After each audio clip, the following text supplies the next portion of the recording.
Hi, I'm Mike Celestino from laughingplace.com, and I'm thrilled to be speaking with the executive producers of Percy Jackson and the Olympians, the new live-action series on Disney Plus, Jonathan Steinberg and Dan Shotz.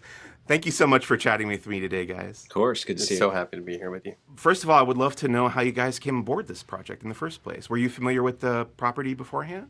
Very familiar. When we started a relationship with the studio, it was one of the first things we asked about. Where is this? Why has nobody talked about there being a Percy Jackson adaptation in a long time? And it fizzled out and just kind of couldn't chase it down, and found out later it was because Rick and Becky really didn't have any appetite for it for a long time. And then a year and a half later, it was an incoming phone call of, do you want to talk about this? And he was ready, and it kind of found us again.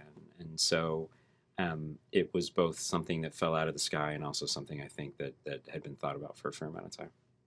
And just spending that, very early, it was during COVID, and so very early we got to, John, myself, Rick, and Becky got to be in this little Zoom bubble where we just got to talk about everything. Everything he was feeling over the many years, going back 20 years when he first wrote this, when he first told his son these stories, and it was just getting to learn everything from the guy who built this, and then have him as a collaborator through the entire process, every step of the way, really made the difference. Yeah, I noticed he's credited as a writer on the show. So can you tell me a little bit more about Rick Riordan's involvement with the series and how you guys collaborated with him to make sure that you really nailed this adaptation? Every piece of the show has to go through his head. I think, as I'm writing, I'm at first pushing stuff through that filter, and then trying to learn how that filter works, and trying to be able to be someone else who can apply it. But at the end of the day, this is his universe, and there are certain things that can't really be explained. Either they feel right to him and to Becky as being a part of Percy Jackson, or they don't. And it was, expressed it to them really early of like, you never have to explain or justify any of that. If it doesn't feel right to you, just say so, and it isn't in the show. And I think that was freeing for everybody to know that that at the end of the day, if it's in the show, it's because at least one of the two of them thought it was a good idea. Let's talk a little bit about the cast. What was the casting process like for this? How did you make sure you found the right actors to portray these already beloved roles? I think it's one of those things where you don't really even know what questions you're asking until you find the answer. I think had we gone into casting with a set of preconceived criteria, I don't know that we would have found these kids.